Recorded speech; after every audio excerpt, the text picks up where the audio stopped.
महाराष्ट्र शाही न्यूज मराठी, बातमी मागची बातमी, शोध सत्याचा। आणि मी या संस्थेत येताना दादांवर आलो, परंतु संस्थेमध्ये अनेक वेळा भानगडी झाल्या माझ्या 30-35 वर्ष, पण ह्या दोघांनी कधी तुकडं केलं नाही आणि लोकांना फिरायला लावलं नाही सभासदांना।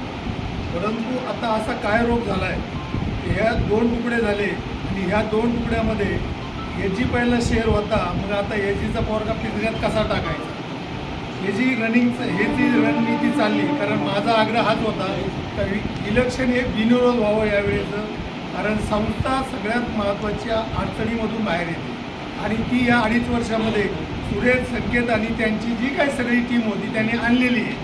परंतु जेव्हा आम्ही सगळं आग्रह करतो, मी निवडणूक अधिकाऱ्याकडून ऑब्जेक्शन घेतलेलं आहे की बाबा बिनविरोध करा, ही माझी माग आहे, मी ऑब्जेक्शनही घेत नाही, असा माझा आग्रहाचा हे होता। मी अशोक वाळूंलाही बोललेलो आहे आणि मी त्यामध्ये मानदासलाही बोललेलो आहे, अगदी डायरेक्ट दिनेशलाही बोललेलो आहे। परंतु यामध्ये मी बघितलं, एक दिवस असा उगवला तर आम्ही फक्त संकेतला घेऊ, दुसरा दिवस असा उगवला तर आम्ही संकेतला आणि गोलपला ॲडजस्ट करू। ज्या माणसाच्या जीवावर, ज्या माणसाच्या आशीर्वादाने आम्ही वाढलो घडलो, ज्याने आम्हाला लोकशाही शिकवली, ज्याने आम्हाला बोलायला शिकवलं, त्या माणसाचाच जो काही वारस आहे तुम्ही त्यालाच सांगणार। तो वारस आज संस्थेमध्ये अधिकार पदावर आहे, तो संस्थेचा चेअरमन आहे, सुरेश तो संस्थेचा व्हाईस चेअरमन आहे आणि सत्ताधारी पॅनल म्हटल्यानंतर व्हाईस चेअरमन आणि चेअरमनला बसवणं अजिबात योग्य नसतं। तुम्ही त्यांना चेअरमनच कशाला करायचं झक मारायला, त्याच लोकांना तुम्हाला बसवायचं येतं। तर ही जी खेळी झाली, ही खेळी एवढी वाईट आहे। आता मी तुम्हाला सगळ्यात महत्त्वाचा मुद्दा सांगतो, तर जो मुद्दा मी डोळ्यांनी बघितलेला आहे की काही वर्षापूर्वी 3-4 या 5-6 वर्षापूर्वी दिनेश उळवळ्यांना त्यांनी राजीनामा दिला, अशोक वाळूंनी पास केला ना, मग अशोक वाळूंनी पास केल्यानंतर पुढं अशोक इलेक्शन आलं, बीजी उळवळे हा साहेबांचा मानसपुत्र आणि मधुकर गायकरचा खंबीर प्रवक्ता शिव्या देण्यासाठी ही परिस्थिती होती। मग काय झालं, तर बीजी उळवळेने अशोकला बाहेर काढलं, रनिंग अध्यक्ष असताना। ही वस्तुस्थिती बीजी गायकरनी अशोकला बाहेर काढलं, तो अध्यक्ष असताना। पुढं काय झालं, तर ही जी काही चेअरमनशिप होती ही 1-1 वर्षाचीच होती सगळ्यांसाठी आणि हे साहेबांचं वाक्य होतं, आम्ही साक्षीदार आहेत त्याची, की बाबा बीजी तू कर, अशोक तू कर।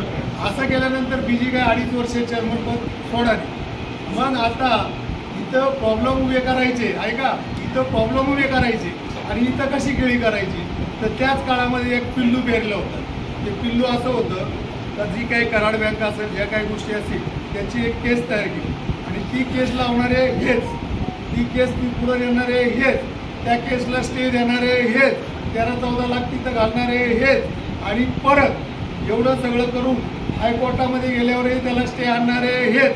हा सगळा प्रकार केल्यानंतर ते थांबले नाही, पुढं काय केलं, पुढं आता इलेक्शन आलं, आता संकेतलाच बाजूला करायचं ठरलं डायरेक्ट आणि राहायचं आहे तर कोराड्यातल्या कुंडीसारखं आमच्यामध्ये राहा। आम्ही साहेबांच्या विचाराचे, आम्ही एमडीच्या विचाराचे, दोघांचे विचार फाकणं आम्हाला पसंत नव्हतं, त्यामुळं आम्ही दोघांच्या विचारांनी पॅनल बनवा, काही याचं त्याचं ॲडजस्ट करा, काही प्रॉब्लेम नाही। परंतु त्यांनी त्या गोष्टींमध्ये ऐकण्यामध्ये अजिबातही इंटरेस्ट दाखवलेला नाही। तुम्ही बोला, मी संकेतला एक जागा ठेवलेली, मी लगेच घेतो, मी पाहिजे तर अजून एक गोलपला घेतो, जागा ठेवलेली। ह्या गोष्टींची कुठंतरी डोक्यामध्ये एक सनकली आणि त्यानंतर ही मंडळीसुद्धा बाबा आपण कशाला एवढा झगडा करायचा, आपण काय करायचं, जाऊ द्या, आपण माघार घेऊ असं यांचं चाललं। परंतु यांनी माघार घेतल्यानंतर या संस्थेमध्ये 500-600 कोटीच्या ठेवी आहेत। या ठेवी ज्या आहेत त्या ठेवींमध्ये जर तुम्ही बघितलं संस्थेचा आतला कारभार, ठेवींमध्ये काही बदल झाला नाही, 10% सुद्धा साहेब गेल्यावर बदल झालेला नाही।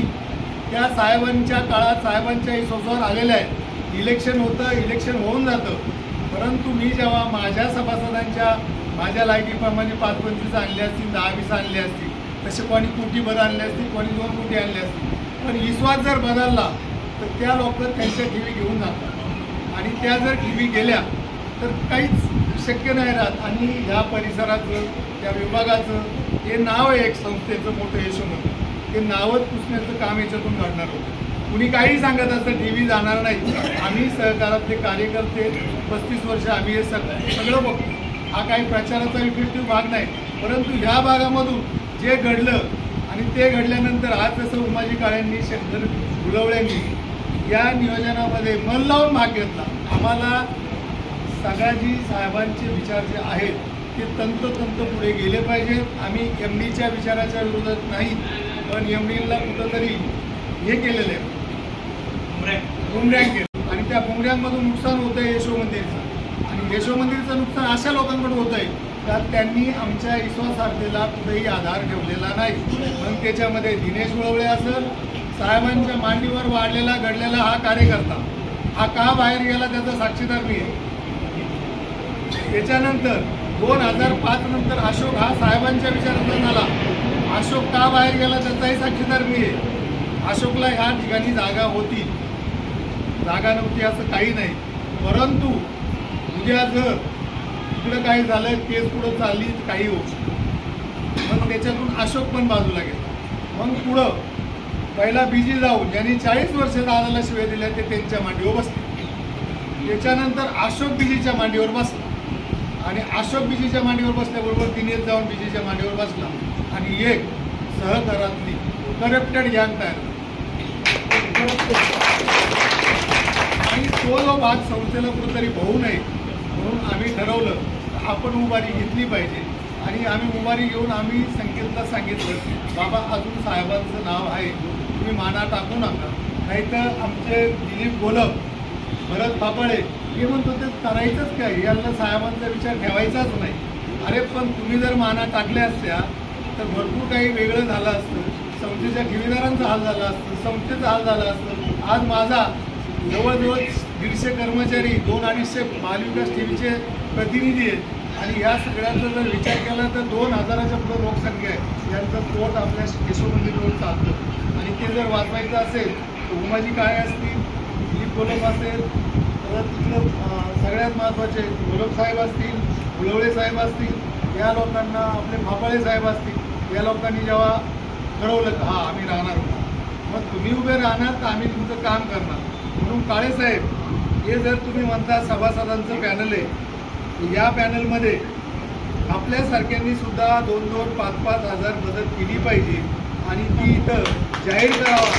हा सभासदांचाच पॅनल राहून द्यावा आणि तो सभासदांप्रमाणेच निवडणुकीत उतरावा. प्रत्येकाने समजावा मी उमेदवार आहे आणि काम करावं. आणि संकेत साहेब तुमच्याकडे अनुभव नव्हता, सुरेश साहेब तुमच्याकडे अनुभव नव्हता हे मला मान्य आहे. अनुभववाल्यांनी तुमचं शिखरण केलं हे मला मान्य आहे. तर तुम्हाला निवडणुकीत त्यांचं शिखरण करायचं आहे तर इथं बसल्यांना वचन द्यायचं आहे. आम्ही साहेबांच्या नुसारच किती साहेबांना राग आला तर ते बोलत नव्हते. मला सुद्धा म्हणायचे पठाऱ्या गप्प, तर कधी पण एकट्याला बोलले, असं आम्ही बोललेले नाही, 4 माणसात बोललेले नाही. हे साहेबांची तुम्ही घ्या आणि त्यांच्यासारखं प्रत्येकाचं मत घ्यायला शिका. ही बाजू तुमची कुठेतरी कमी होती, तुम्हाला अनुभव नव्हता. यावेळेला आम्ही तुम्हाला हे काय मोठं करून शंकररावच्या बाबतीत जर घेतलं, शंकरराव अधिकारी त्यांनी अगदी खायनांसारखं, त्यांनी अगदी चंद्रशेखर प्रभूसारखं काम केलं, अजिबात येत आहे. उमाजी काळे टाईम इकडे सत्ता असेल त्या सत्तेने चूक केली का तिथं बोंबलायला सुरुवात केलीच उमाजीने. मग त्याच्याकडं अशोक आला असेल, त्याच्याकडं शिंदे आला असेल, त्याच्याकडं अनेक प्रकारची लोकं आली, पण संस्थेच्या हिताच्या बाहेर कधी उमाजी काळे गेले नाही. तर आम्ही तुम्हाला अगदी ताकद द्यायचं ठरवलेलं आहे. त्यामुळं मी माझ्या वतीनं सुद्धा हे जे पॅनल आहे, आमचाही उमेदवार आहे, संभाजीला आहे तर ॲडजस्टमेंट करून संभाजीला आम्ही पुढं आणलेले, तर तो माझा उमेदवार तिथं असल्यामुळं मी स्वतःचेच 5,000 रुपये जाहीर करतो आणि वेळ देणार नाही आणि अजूनही काही करू शकतो. तसं प्रत्येकाने या पॅनलला हातभार राहावा. महाराष्ट्र शाही न्यूज मराठी, बातमी मागची बातमी, शोध सत्याचा.